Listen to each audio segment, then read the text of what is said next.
감사절 잔치를 아주 풍성하게 차려주신 우리 여성교회원들 다시 한번 진심으로 감사를 드립니다. 그리고 수고하신 모든 분들에게 감사드립니다. 무엇보다도 우리 감사절 전에 LA 공기가 너무 심각하게 오염돼 가지고 걱정을 많이 했는데, 우리 하나님께서 감사절 전에 비를 내려주셔서 아주 깨끗하게 씻어주시는데 산과들 가로수까지 샤워를 싹 시켜주셔가지고 반짝반짝 빛나게 해주셨어요. 그리고 또 감사절을 위해서 아주 복된 단비를 많이 주셔서 메마른 땅은 흡족하게 하시고, 또 우리 샌 게브리엘 마운틴은 아름답게 장식을 해주셔서 이제 강림절이 왔다라는 시그널을 우리에게 주신 우리 하나님께 감사를 드립니다. 오늘 강림절이 되어서 이렇게 아름다운 또 강단을 이렇게 예쁘게 어저께 하루 종일 꾸며주신 우리 예배부, 또 우리 꽃꽂이 팀들에게 감사를 드리고요. 오늘 강림절 첫 촛불이 밝혀졌는데, 여러분 모두 가슴속에 예수님이 주시는 아름다운 희망의 불빛으로 환하게 비춰지기를 주의 이름으로 축원합니다. 지금부터 5년 전인 2014년 11월 16일 멕시코 시티에서 세계 여자 골프 선수권 대회가 열렸습니다. 그때 김초롱이라는 아주 초롱초롱한 우리 한인 2세가 우승을 차지했습니다. 그 이름처럼 참 명랑하고 늘 아주 밝았던 아가씨였다 그래요. 이 초롱이는 11살부터 골프를 시작했는데, 당시 세계 여자 골프 최정상에 있었던 레오나 오초아하고 퀄리파잉 스쿨을 함께 졸업을 했던 사람이라고 합니다. 근데 2005년에도 우승을 하고 또 두 개의 토너먼트에서 이런 우승컵을 차지했던 김초롱 선수가 갑자기 슬럼프에 빠지기 시작했습니다. 계속되는 슬럼프에 빠져가지고 헤어나지를 못할 때 2011년에는 이 LPGA로부터 퀄리파잉 스코어를 다시 하라, 그러지 않으면 당신이 이제 선수를 뛸 수 없다라는 경고까지 들었답니다. 그러면서 깊은 우울증에 빠져가지고 사람이 결국은 자살까지 결심을 하고 자살을 하려고 이 캘리포니아 바다 가서 절벽에 서서 눈을 감고 한참 있다가 뛰어내리려고 하는데, 갑자기 이런 생각이 들더래요. 내가 죽으면 우리 부모님 집에 누가 페인트를 하나? 우리 어머니 아버지 살고 있는 집에 누가 페인트를 해주지? 갑자기 그 생각이 사로잡히더니 부모님 생각이 막 생각나는 거예요. 그래서 결국은 뛰어내리지 못하고 돌아와서 죽을 각오로 다시 재도전을 해서 2014년에 드디어 대우승컵을 차지한 것입니다. 그때 이 사람이 그 슬럼프를 이제 극복하고 우승컵을 차지해서 기자들이 이제 인터뷰를 한 내용이 너무나 감동적이어서 제가 그때 스크랩을 해놨던 거예요. 그때 이분이 기자들하고 인터뷰를 할 때 기자들이 이렇게 물었습니다. 가장 힘들고 어려운 때 어떻게 극복했냐라고 물으니까 이 김초롱 선수가 대답하기를, 밤이 아무리 어두워도 내일 아침에는 빛이 기다리고 있다라는 격언을 잊지 말아라 하고 어머니가 날마다 그를 격려해 줬다는 거예요. 지금은 아무리 힘들어도 빛이 온다, 아침이 온다, 실망하지 말아라 하고 그렇게 슬럼프에 빠졌을 때 어머니는 한 번도 그를 나무라지 않고 격려해 줬다는 거죠. 그것이 제일 감사하다라는 겁니다. 오늘 우리가 분명히 알아야 할 것은, 하나님께서 말씀하신 대로 사람은 빵으로만 살아가는 게 아니라 내일의 희망과 오늘의 사랑으로 살아가는 영적인 존재임을 믿으시길 바랍니다. 오늘은 사랑을 먹고 살고 내일의 희망을 가지고 살아가는 것이 우리 인생입니다. 오늘 본문을 중심으로 해서 이 땅에 희망으로 오신 주님에 대해서 오늘 말씀을 드리려고 합니다. 오늘의 본문은 예수님께서 죽은 나사로를 살리신 이야기죠. 여러분, 죽은 자를 살리는 것만큼 큰 희망이 어디 있습니까? 놀라운 것은 오늘 예수 그리스도를 믿을 때에 죽음을 부활의 생명으로 바꿔주시는 주님의 은혜가 오늘 우리에게도 함께 임한다는 사실입니다. 첫 번째, 우리가 절망을 당할 때 절망의 순간에 예수님을 찾으라는 것입니다. 1절로 3절의 말씀을 보십시오. 어떤 병자가 있으니 이는 마리아와 그 형제 마르다의 촌 베다니에 사는 나사로라. 이 마리아는 향유를 주께 붓고 머리털로 주의 발을 씻기던 자요, 병든 나사로는 그의 오라비더라. 이에 그 누이들이 예수께 사람을 보내어 가로되 주여 보시옵소서, 사랑하시는 자가 병들었나이다 하니라고 말합니다. 요한복음을 분석해 보면 요한복음에는 7대 표적과 7대 선언이 나옵니다. 7대 선언이라는 것은 에고 에임이라는 특별한 선언문이 있어요. 에고 에이미는 I am이라는 건데, I am the bread of life, I am the light of the world, I am the way and the truth and the life, 이렇게 계속해서 7가지 선언이 있는데, 이 7가지 선언은 요즘에 제가 CGN TV를 통해서 10분 설교를 통해서 7가지를 지금 설교하고 있습니다. 그런데 7가지 표적이 있습니다. 7가지 표적은 물로 포도주를 만드신 것, 신하의 아들을 치유하신 것, 38년 된 병자를 치유하시고 오병이어로 5,000명을 먹이신 것, 무리를 걸으신 것, 날 때부터 소경된 자를 치유하신 것, 그리고 죽은 나사로를 살린 것 등입니다. 이 7가지는 정말 슈퍼내추럴한 기적들이에요. 그런데 요한복음에서는 이것들을 절대로 미러클이라고 쓰지 않습니다. 미러클이라고 하는 게 아니라 이 모든 기적을 뭐라고 표현하고 소개하고 있냐면 사인이라고 표정합니다. 사인, 특별한 하나님의 그 의미가 담겨 있는 표적이라는 거지요. 그러면 우리 죽은 나사로를 살린 이 기적도 단순한 기적이 아니라 이 사인이라는 거예요. 무슨 사인일까요? 예수님은 부활의 능력을 가지신 분이다. 예수님은 부활 생명이다. 예수님을 믿을 때 그 부활 생명이 우리에도 함께한다라는 그런 놀라운 메시지를 담고 있다는 것입니다. 오늘 1절 말씀을 보면 나사로의 가정이 처음 소개됩니다. 그가 살던 곳은 예루살렘 성에서 약 2km 정도 떨어져 있는데 감람산 남동쪽에 자락하고 있는 촌에서 살고 있었습니다. 나사로가 살던 베다니는 오래 옛날부터 여리고에서 예루살렘으로 여행하는 자들의 휴식처로 사용하고 있던 곳이었습니다. 예루살렘의 순례자들이 예루살렘에 들어가면 아주 비좁고 거기에는 방이 없으니까 아주 바가지를 쓰고 비싸니까 이제 이 사람들이 예루살렘 외곽에 있는 베다니에서 머물거는 것을 아주 즐겨했다고 합니다.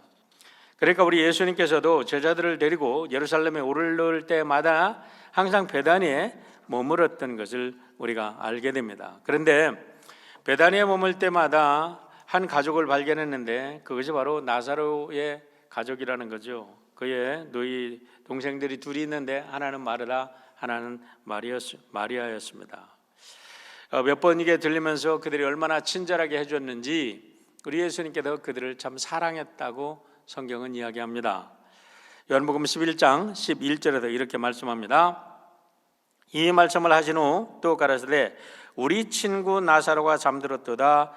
그러나 내가 깨우러 가노라 그랬어요. 우리 친구, 우리에게 늘 친하게 우리에게 모든 정성을 다해준 친구, 나만의 친구가 아니라 우리에게 귀한 그런 친절을 베풀던 친구라는 거죠. 3절에도 이렇게 말합니다.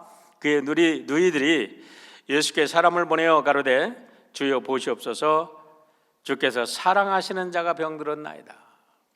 여러분, 친구하고 주께서 사랑하시는 자, 동등한 이야기지만 참 평상시에 그들의 관계, 아름다운 관계를 이야기해주고 있는 거지요. 그런데 복음서 어디에를 봐도 나사로의 가정에 부모님이 계시다는 말이 없습니다. 이것을 보면 나사로가 부모님이 일찍 돌아가신 후에 나사로가 사랑하는 누이 둘을 데리고 가정을 꾸리고 있던 것을 알 수 있습니다. 그런데 우리가 대부분 이 나사로의 가정이 궁핍했다고 생각하는데 그렇지를 않은 것 같아요. 오늘 요한복음에는 절대 궁핍했다는 얘기가 나오지 않습니다. 12장에 가보면 알게 되는데 마르다와 마리아가 자기 오라비 나사로를 살려주신 것에 너무 감사해서 예수님을 초대해서 큰 잔치를 벌입니다. 그 잔치를 벌일 때에 마리아가 300데나리온이나 되는 향유를 예수님에게 부어드리는 사건을 보면 결코 이 나사로의 가정이 가난한 가정이 아니었던 것 같아요. 그리고 12명의 장정들을 또 예수님과 함께 12명의 장정들을 불러서 항상 웰컴하고 거기서 친절을 베풀었던 걸 보면 그 가정이 좀 넉넉했다라는 것을 알게 됩니다. 그런데 갑자기 오라버니가 병에 걸려 시름시름 앓더니 사경을 해먹기 시작한 겁니다. 아무리 재물이 있다고 해도 갑자기 가장의 역할을 하던 오라비가 사경을 헤매게 되니 마리아와 마리다가 너무나 정신이 없이 절망적인 상황이었을 것입니다. 중요한 것은 그 절망의 상황에 어떻게 대처했느냐가 중요한 거죠. 마르다와 마리아는 절망에 붙들리지 않고 예수님께 전가를 보냈다는 겁니다. 예수님을 찾았다는 거예요. 3절을 보시길 바랍니다. 이에 그 너희들이 예수께 사람을 보내어 가로되 주여 보시옵소서 사랑하시는 자가 병들었나이다 하니 라고 말합니다. 여러분, 우리가 믿는 자와 믿지 않는 자의 차이가 무엇입니까? 믿는 사람은 말 그대로 믿는 구석이 있는 거예요. 아무리 어렵고 힘들어도 우리 믿는 구석 누구입니까? 우리 예수 그리스도 믿기 때문에 우리는 어려움을 극복하는 하나님의 백성이 되는 줄 믿습니다. 마태복음 11장 28절로 30절에 주님이 이렇게 믿는 자들을 초대하십니다. 수고하고 무거운 짐진 자들아 다 내게로 오라. 내가 너희를 쉬게 하리라. 나는 마음이 온유하고 겸손하니 나의 멍에를 메고 내게로 배우라. 그리하면 너의 마음이 쉼을 얻으리니 이는 내 멍에는 쉽고 내 짐은 가벼움이니라 하시니라 라고 말합니다. 여러분, 살다 보면요 항상 잘 되는 게 아니더라고요. 항상 그냥 뭐 시온의 대로가 열려가지고 직행하는 게 아니더라고요. 이 세상에 살다 보면 누구나 힘들고 지쳐서 포기하고 싶은 절망의 때가 옵니다. 중요한 것은 그때 바라봐야 할 분이 있다는 것이 얼마나 행복한지 여러분, 예수님 바라보시기를 주의 이름으로 축원합니다. 주님 바라보실 때 주님이 우리에게 위로 주시고 주님께서 다시 한번 삶의 용기를 주시고 그래서 우리의 연약했던 그 시절을 통해서 우리의 연약함이 주님의 강함이 되게 하시고 오늘 우리 찬양한 것처럼 우리의 연약함이 주의 손에 들려진 보석이 되어서 우리가 그리스도를 증거하는 하나님의 백성들이 될 줄 믿습니다. 괴로울 때 주님의 얼굴 보라라는 찬양이 있어요. 옛날에 많이 불렀던 찬양인데 오늘 한번 여러분하고 같이 불러보고 싶습니다. 우리 마침 박효신 집사님이 오늘 오셔서 일부에 지휘를 하시겠는데 우리 1절을 우리 박효신 집사님에게 한번 제가 부탁드려보고 우리 2절은 다 같이 한번 불러봅시다.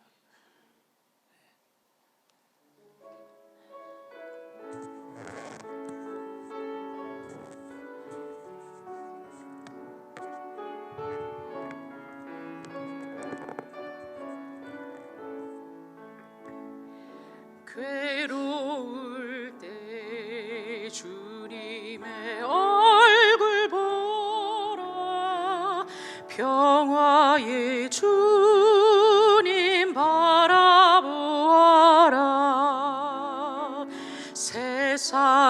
세상에서 시달린 친구들아 위로의 주님 바라보아라 눈을 들어 주를 보라 내 모든 염려 주께 맡겨라 슬픔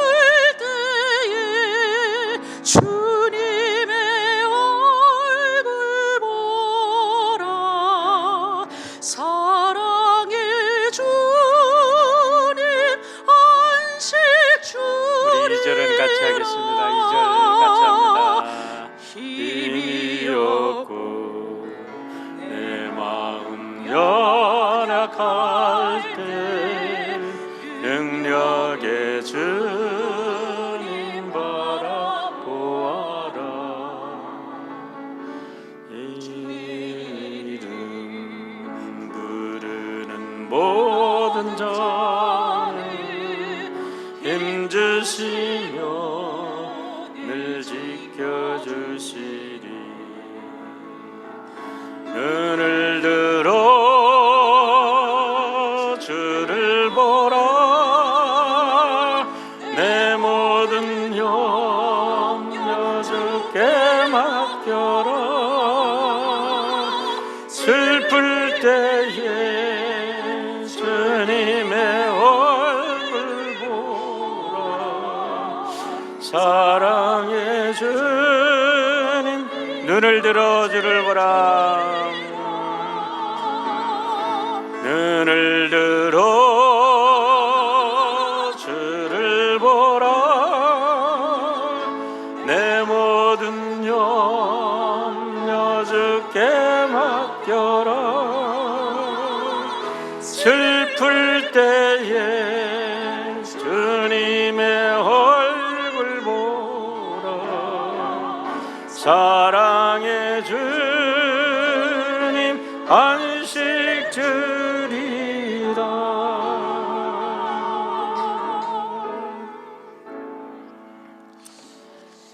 여러분, 주님의 이름으로 부탁합니다.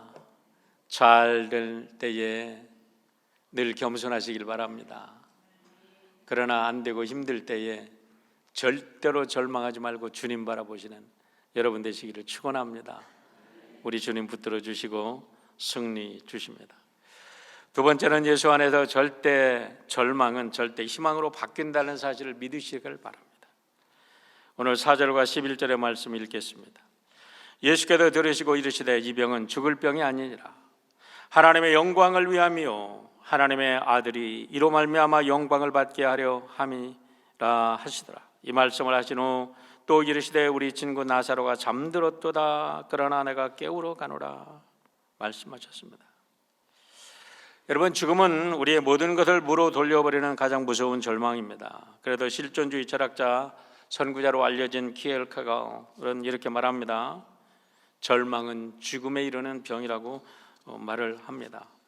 그런데 그의 주장을 살펴보면 인간은 본질적으로 절망할 수밖에 없는 존재라는 거예요. 그런데 놀라운 사실이 있습니다. 인간이 자기 스스로 자기를 믿을 때, 이 세상 어떤 것을 붙잡을 때 인간은 스스로 절망할 수밖에 없는 존재이지만 그 사실을 자각하고 주님께 다가오면 그 절망을 희망으로 바꿔주시는 놀라운 축복이 있다는 것을 알리기 위해서 그는 절망은 죽음에 이르는 병이다라는 제목으로 역설적인 이야기를 하고 있습니다. 키엘케가르이 그의 책에서 그의 책을 쓸 때 서론으로 여러분 픽업한 말씀이 어떤 말씀인지 아세요? 바로 오늘 요한복음 11장 4절의 말씀입니다. 이 말씀을 보면 이렇습니다. 예수께서 들으시고 이르시되 이 병은 죽을 병이 아니라 하나님의 영광을 위함이요 하나님의 아들이 이로 말미암아 영광을 받게 하려 함이라라 하시더라. 할렐루야. 여러분이 몸속에 아픔이 있고 질병이 있고 고통이 있을 때 믿으시길 바랍니다. 이거는 죽을 병이 아니다. 이거는 하나님의 영광을 위한 하나님의 영광이 될 것이다. 이렇게 믿으시고 주님께 기도할 때 반드시 우리 주님은 여러분을 들어서 하나님께 영광 나타내는 귀한 증인이 되게 하실 줄 믿습니다. 키엘케가르는 위로 2명의 형과 3명의 누이가 있었다 그래요. 그런데 이 2명의 형과 3명의 누이가 죽었어요. 그러니까 아버지가 너무 매일 우울해. 그래가지고 이 아버지의 우울함이 키엘케가르의 어려서부터 그냥 이 우울함이 뼛속에 맺히도록 키엘케가르의 삶을 그의 생각을 주장을 했습니다. 그런데 그가 교회를 다니면서 하나님의 말씀을 읽으면서 이 말씀에 부딪혔을 때에 그가 깨달은 것은 죽음이 문제가 아니라 절망이 문제라는 거예요. 그래서 이 절망을 그리스도 안에서 극복하기만 하면 우리는 절망을 희망으로 바꿀 수 있다. 이런 깨달음을 가지고 그가 세상에 놀라운 희망의 메시지를 증거한 줄 믿으시기를 바랍니다. 몇 년 전에 나폴레옹의 이강 모자가 한국인에 의해서 26억에 팔렸다는 재미있는 뉴스가 있었습니다. 아니 어쨌든 미친 사람이 모자 하나를 26억에 사? 저도 그래서 궁금해서 찾아봤는데 이 사람이 누구냐면 한국 1위 신광교회에 있는 김홍국 장로라는 분이었습니다. 근데 그분에 대한 스토리를 읽어보니까 너무나 재미있었어요. 야, 이분은 정말 한국의 워런 버핏이구나라는 것을 깨달아 알게 되었습니다. 워런 버핏이 옛날에 아버지가 100불을 주고 투자하게 했는데 그 투자하는 그 재미를 통해서 오늘 투자의 규제가 됐다 그러잖아요. 그런데 이 김홍국 씨는 할머니 집에 갔는데 할머니가 병아리 10마리를 주더래. 그런데 이 김홍국 씨가 그 병아리 10마리를 키우는데 너무너무 재밌어.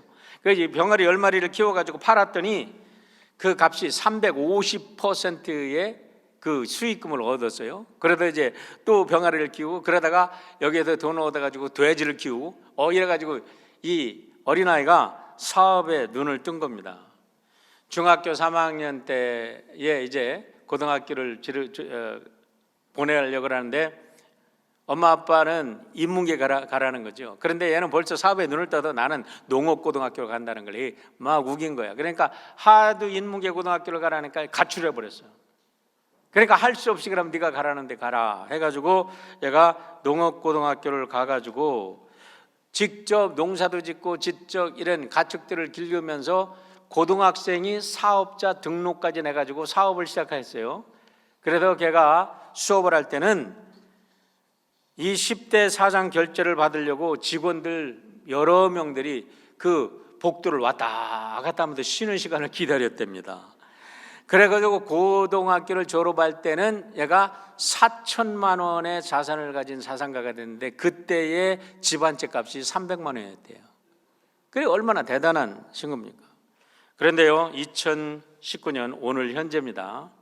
한국 국내 58개 계열사를 가진 자산 10조에 이르는 재계 순위 32위에 오르는 대단한 인물이 되었어요. 그리고 얼마 전에는 이분이 하림그룹에, 여러분 하림의 병아리 나오는 거 알죠? 하림 닭, 하림그룹의 회장인데 이분이 미국 진출을 또 하는 것도 이야기도 들은 적이 있습니다. 하지만 세상의 모든 일이 그렇듯이 하루아침에 이루어진 것은 결코 아니라는 거예요. 수 없는 죽을 고비를 넘기면서 얘가 결국 붙드는 것은 하나님이었다는 겁니다. 한때는 돼지값이 폭락해가지고 외환위기를 거치면서 가진 고생을 다 합니다. 그러다가 2003년에는 전북 익산시에 동양 최대의 독일 가공 공장을 세웠는데 이 가공 공장이 완전히 불타고 엎친 데 덮친 격으로 조류 인플루엔자가 휩쓸고 지나가서 닭들을 완전히 잃어버리고 공장 다 잃어버리고 시장도 다 잃어버리고 모든 것을 다 잃어버렸답니다. 밤잠을 자지 못하고 그냥 3시간을 자지 못하고 자다가 악몽을 꾸고 일어나면 그냥 식은땀이 쫙 나고 부정적인 망상과 공상만 그냥 저를 짓누르고 있는데 그때부터 이 사람이 시작한 게 새벽 기도였대요. 몇 개월 동안 죽을 힘을 다해서 새벽 기도를 하는데 부인이 또 죽을 힘을 다해서 남편을 쫓아다녔대. 그래서 나중에 왜 그러냐고 물어봤더니 그러다가 자살할까 봐 남편이 자살할까 봐 자살 못하게 하려고 부인도 열심히 새벽 기도 쫓아다녔대. 그런데 이분이 경험을 통해서 고백하는 게 있습니다. 어려운 고난이 닥치면 원망하지 말고 회개하라는 거예요. 어려운 고난이 닥치면 원망하지 말고 회개하라. 여러분 제가 이렇게 얘기하니까 조금 이렇게 좀 와닿지 않아도 이분의 직접 영상을 한번 보여드리려고 그래요. 영상이 좀 길지만 짧게 영상 한번 보시길 바랍니다. 첫 번째 소명을 준 것이 28장이에요. 1장 28장. 그들에게 복을 주시며 이르시되 생육하고 번성하여 땅에 충만하라 정복하라. 그다음에 바다의 물고기와 공중의 새와 땅에 기는 모든 생물을 다스리게 하라 이렇게 되잖아요. 사람한테 첫 번째 준 소명이 땅에 충만하라예요. 땅을 가득 채우는 거예요. 이게 이제 우리가 소명이거든요. 상호작용에 의해서 가치를 만들어가는 거예요. 이게 그걸 문화라고 그러잖아요. 컬처. 에그리컬처는 농업. 아고로스라는 얘기가 그리스어로 들판이거든요. 농업은 아고로스를 경작하는 거고 컬티베이션하는 거, 기르는 거란 말이에요. 그래서 인간이 상호작용에서 길러지는 거거든요. 하나님은 그렇게 만든 거예요. 그렇게 가야 그 길이에요. 길. 창조하고 궁극적으로는 연결돼 있다. 그때부터 이제 변화가, 이게 변화는 단 하루에 일어나는 겁니다. 하루에 그냥 완전히 변화가 일어나서 새벽 기도를 가게 되고, 왜냐면 밤에 잠을 못 자니까 회개하고 하나님의 지혜를 구해서 더 옳은 방향으로. 그렇게 어려움에 처했을 때는 그런 것이 깨달음이 오면은 바로 실천에 옮겨진다고 이게 다. 지금 생각해 보면 그런 시련이나 어려움이나 시험이나 이런 것들도 포함해서 하나님의 일은 모든 것이 다 좋은 일이에요. 학교에서 배우는 교육보다도 그런 어려운 시련을 한번 겪는 것이 10배, 100배의 큰 교육이라는 거죠. 효과가 있고. 하나님의 원리에 어긋나면 어려움을 닥칩니다. 어려움을 닥치는 것은 하나님의 사랑이에요. 우리가 이제 어려움은 당하죠. 사람이 원래 하나님이 만든 길로 안 가는 경우가 많아요. 그게 욕심 때문에. 그게 이제 악한 거거든요. 말하자면은 사람의 생각으로 가는 거죠. 그렇습니다, 여러분. 절망과 희망 모든 것도 하나님 안에서는 다 좋은 거예요. 할렐루야. 믿으십니까? 이분이 얘기하잖아요. 절망과 이런 아픔, 그것도 하나님께 맡기니까, 그때에 하나님께 무릎 꿇고 기도하니까 그것도 축복이었던 것을 깨닫고, 그걸 통해서 하나님의 참된 원리를 배웠다는 거예요. 그러니까 절망으로 희망으로 바뀌는 거죠. 여러분의 모든 오늘 아픔과 고통이 그리스도 안에서 희망으로 바뀌는 축복이 있기를 축원합니다. 세 번째, 주님과 동행하면 희망의 빛이 됩니다. 8절로 10절의 말씀 보세요.